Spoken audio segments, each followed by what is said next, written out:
So good to have you with us. Hard to believe it, but we are just less than a year away from a general election that could change the dynamics of politics and life in the state of Nevada. Joining us now, Barak Zilberberg, Republican candidate for governor of Nevada, and he joins us. First of all, thanks for joining us and being a part of the show today. I want to ask you because you've taken a keen interest in Elon Musk. And I'm just curious what the attraction is. Well, Elon Musk, I believe he sold, 6 billion some odd shares worth of dollars, and he would like to contribute it to the world as far as the children that are in needs. They're starving and they have nothing to eat. So that's very admirable. And furthermore, I'd advise anybody who would like to contribute and attribute to our beautiful state of Nevada, and the functions that we want to do, and the enhancements for all human beings here in Nevada and our citizens of Nevada. Please, come on in. Elon Musk, come on in. I know you are digging underneath our Las Vegas Strip. And there's much more work here in Nevada for you to do, and I invite you here, and not only invite you here and invest into the Zilberberg Foundation, all of you, please. This way we can do and enhance the things that we need here in our beautiful state of Nevada. I want to ask you about something that's been in the news, and we've all been talking about it. This President Biden executive order with companies of 100 or more being forced to vaccinate. And under a Barak Zilberberg administration, what would happen to that kind of executive order? It's ridiculous. I wouldn't even, I as governor of Nevada, we don't have any masks or we don't have vaccination mandates whatsoever. It's out the window.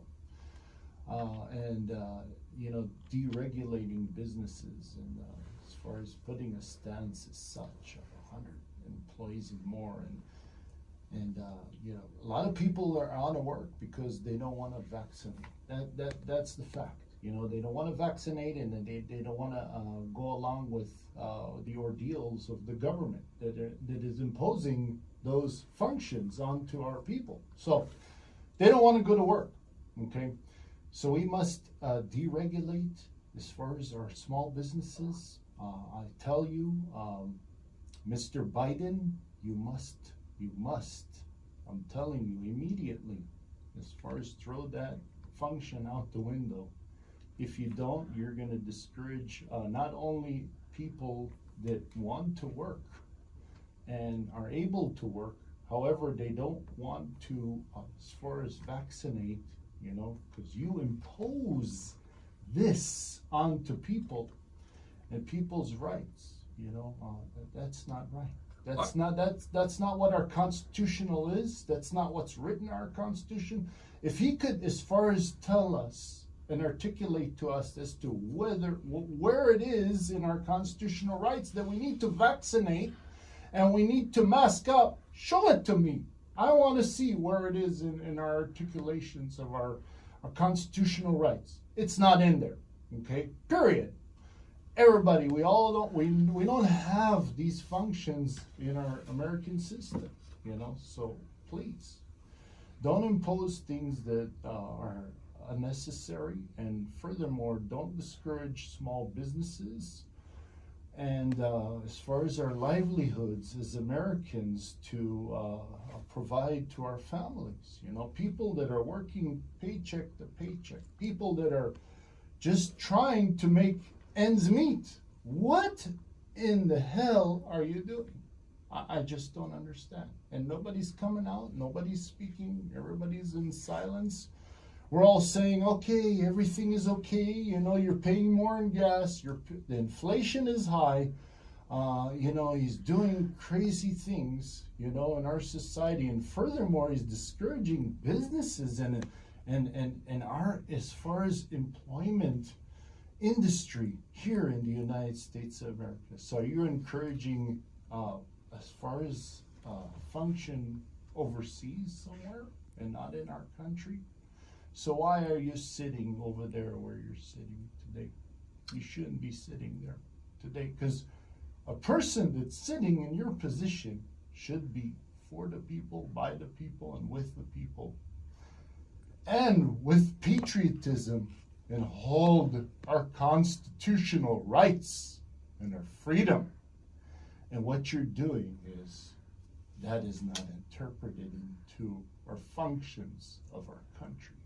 And I tell you right now, the way you're continuing and how you're continuing on with our country, 9 months, it has been horrendous, and I don't see any furthermore what you're going to do with your period of time in your presidency. I want to ask you, again, Barak Zilberberg joining as candidate for governor. Are you surprised the numbers came out for September and October? 4 million people in America quit their jobs. Didn't lose their jobs, they quit their jobs.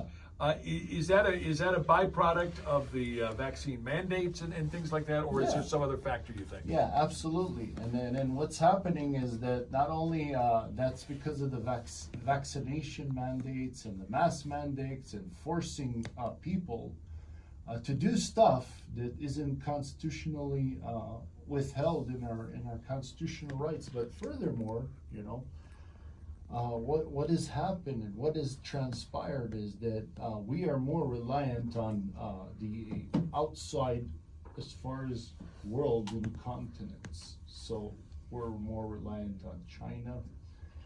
We're more reliant on other countries to provide us our goods, So what you're doing is you're retracting our American workers, and then we're reliant more on overseas. So we're relying more on cargo ships coming in, more goods coming into our country. Is that what it is?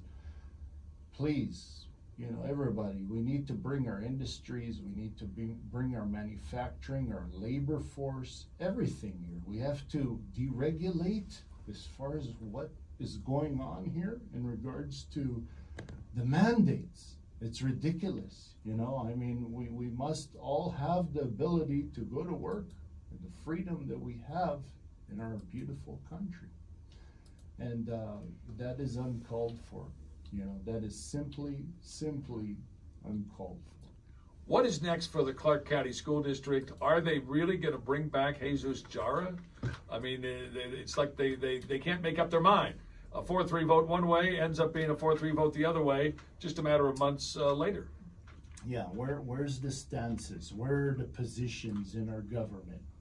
Where's everything here? Okay, so basically he has a 4-3 vote that he's out, right? And now they're reconsidering. I just don't understand that. Oh, I'll reconsider. Oh, we fired you. You're out the door, but yet now we're reconsidering you back in here. Why? Because you know why? I tell you, because Jara, you're a corrupt individual, okay? You have a $672,000 buyout, okay? And then furthermore, you want $2 million on top of that number? Then you're a corrupt person. You don't even deserve to be in your position. You're in for it for the money and nothing else. Not for our children, not for our educational system. You haven't worked. You haven't done nothing. You've gotten enormous amounts of money every year, $400,000 in salary, and yet you've just pigged out like a hog, let me tell you. And then furthermore, you have not done nothing for our children. You have implemented the critical race theory in our school districts, which diverted ethnicities in the school districts and has inferred racism within our school districts and disrupted our educational system. And you are looking out for your salary. You're looking out. You can't do the functions that is needed. Now, I believe everybody in those positions as a public servant should run, just like governors, just like people in Congress and president of the United States, or anything that you would like to serve in your positions, you should run. You know, and the same thing goes with being a superintendent of a board or any other positions within the board as well. You should run. And we as people can elect who we'd like to elect, okay? Not what is imposed to us and against our will, but actually we can vote for individuals that we want to take care of our children each and every day. You know, you have to understand, Mr. Jara and all of you in the board, you know, being a servant as such, it requires great responsibility. People give you their children in your hands, you know, and say, here you go, here's my children, and you educate them.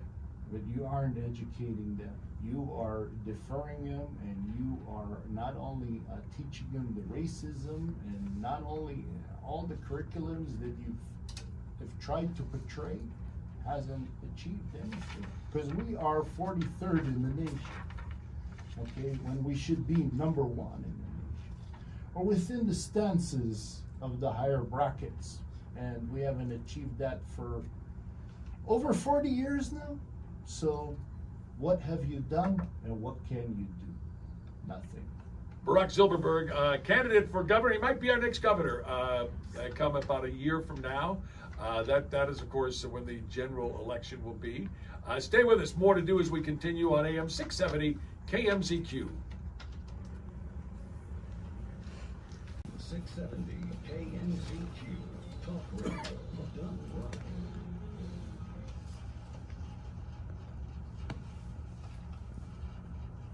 So good to have you with us. Joined by Barak Zilberberg, candidate for governor. And I know we talk a lot about low-income areas across our state, not just here in Southern Nevada, but across our state. How do we help low-income areas? What can you as a governor do for folks like that? Well, first off, we have to start with our children. Okay, so we're going to go in all these schools within the low income as far as bracket, and we are going to present all of the curriculums that I've mentioned to you, such as you know, accountability, money management, as far as trades of interest that they may have, or any sort of talent that they may have. We have those curriculums right then and there at an early age, and we have mentors coming into those schools and speaking and thriving those children as to what greatness they could get to, and just have motivational speakers just constantly coming in presenting those curriculums. I'd like to bring the low income as far as bracket to the mid and uppers. That's what I like to do. I like to spread the wealth and achievements that are out there, and the tools that we have here in our beautiful country and the state of Nevada. We have very fine tools here that we need to understand, the tools that we have here in order to achieve as far as our financial freedom. You know, we have that here in our beautiful nation. You know, there's so many things and laws and tax laws and all kinds of beautiful things we have here. We need to present to our children those articulations, and furthermore trades and interests, and you know, and people say, oh, you know, you have to go to college. You must in order to succeed, but that's not the case. You know, you could also succeed in other ways, you know, such as trades, such as investments or investing. There's so many things that you could do aside from going to continuing your school or education. And I'm a proven fact of that, because I've succeeded simply by a trade and nothing else. I want to ask you, because you've talked about it on the stump and you kind of touched on it here, and that is the idea of manufacturing independence, agricultural Yes. independence. Can you talk about what that would look like? Well, yeah, we would have agricultural independence, such as our own agricultural here in Nevada. You know, we'll have fields and fields of anything that we need or may need here in our beautiful state of Nevada. And furthermore, as far as function within our beautiful Union of the United States. If anybody would like, us to be providers of crops and agricultural needs, we're here for you. We're open for business, and we are going to grow everything and anything we can possibly grow, and we're going to be giants in agriculture, no question. And all of those wineries over in California, guess what? We'll have wineries here too as well. We'll have our own wineries here, and we'll have everything here in our beautiful state of Nevada, and we'll be self-sufficient. I want to ask you, though, about something that I know nothing about, but you have been espousing that you want to make Nevada essentially a cryptocurrency capital. Yes. I've only got 2 minutes. Okay, I'm sorry. Yeah, basically, cryptocurrency, I want to make this the capital of cryptocurrency of the nation of the United States, Las Vegas, Nevada, because it is a comic and it is the entertainment capital of the world. So we're going to make it the cryptocurrency capital of the world as well. And what it is I would like to have an NFT as far as for Nevada, and a particular coin for Nevada, which is the Nevada coin. And our residents will have NFT, and then hopefully it'll grow to such great heights that are unimaginable. That's what's been happening in cryptocurrency and with NFT.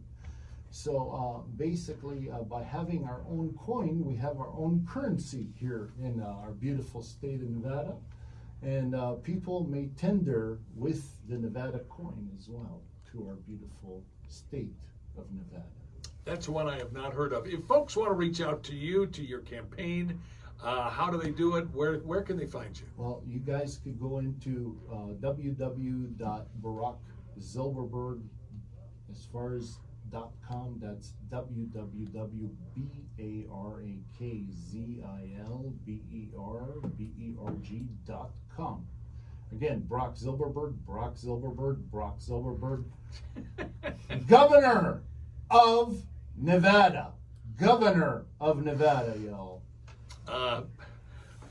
I tell you, you leave me speechless, and there aren't a lot of people that leave me speechless, but you are one of them. You have Kevin. Thank you. You stay safe out there. And by the way, is there a reason why you wore a name tag into the studio today? Oh, I don't know. Maybe you had to identify me. Oh, one of those. One of those. I get that. Thank you so much. Safe travels across the state. Thank you so much. We'll talk again soon, my friend. Thank you. Thank you for inviting me here today, and it's been an honor and a pleasure being here with you as always. And all of you Nevadans, I love you. God bless you, and vote Barak Zilberberg. Thank you. Barak Zilberberg, Republican candidate for governor of Nevada. Stay with us. More to do as we continue on AM 670 KMZQ.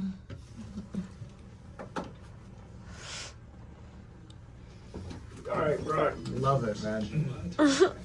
Thank you.